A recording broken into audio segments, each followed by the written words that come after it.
Hey, what's going on, guys?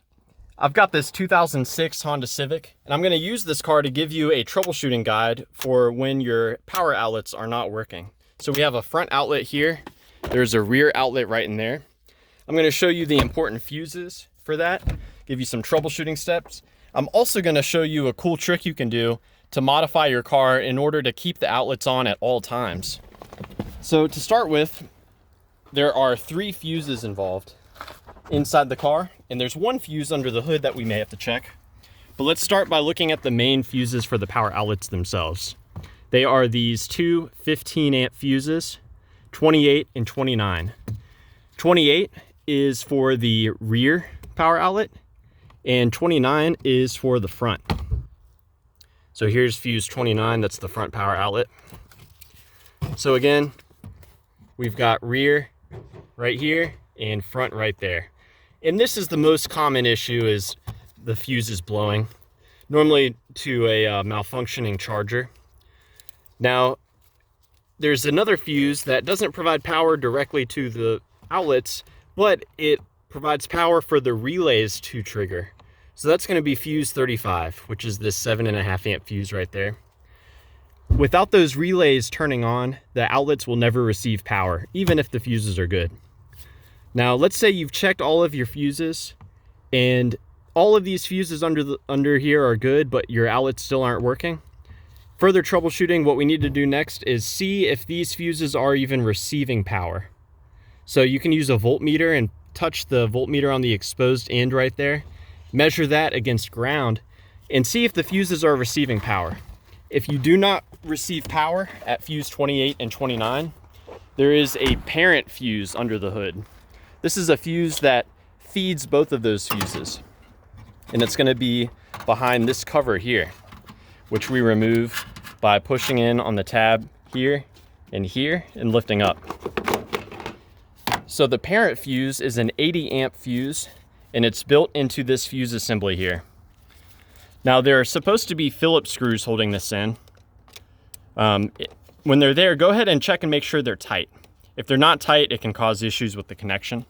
If you do wish to remove this, you'll have to remove the 2 Phillips screws, and then the tabs on either end of the fuse assembly, you push aside, and then you can pull this up like so. The 80 amp fuse is number 1, which is the one at the very top. So this is what a good fuse looks like. Let me go ahead and push that back in, and you'll want to reinstall the Phillips screws there. So that's the fuse to check if your fuses 28 and 29 are not receiving power. Now, what if they are receiving power, but your outlets still aren't coming on? At that point, it's time to check out the relays. There's a relay for the front and a relay for the rear power outlet, and they're located down here. So to start with, there's this little shroud cover thing that we've got to remove. You just turn this piece and it may drop free, and then you got to pull down at the front here. And you can see in the rear, it's held on just by this piece going over that little tab there. So let's set this aside. Now I'll show you the 2 relays.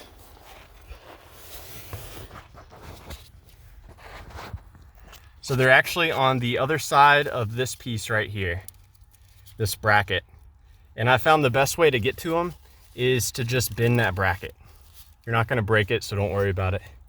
Now, this is your front power outlet relay. That one is your rear power outlet relay. You can try tapping on these as a troubleshooting step, although what I found most useful is swapping them. They will be hard to remove at first. You have to really grab them and wiggle it up and down quite a bit while you're pulling it out, but they will come out. Now, for example, let's say my front outlet does not work, but my rear outlet does. That means I know that the rear outlet has a functioning relay. So I'll take the relay from the rear and I'll install it where the front one was. If after I swap the relay, the outlet starts to work, then I know that the original relay I removed is probably no good. Now, I mentioned earlier, I'll show you how to modify the car in order for the outlets to stay on. So looking at where these relays connect, each relay has 4 pins. The 2 smaller pins are how the relay is controlled, and the 2 larger pins go to the outlets themselves. So for the front outlet to stay on at all times, what you'll want to do is connect the 2 larger pins together with like a paper clip or something like that.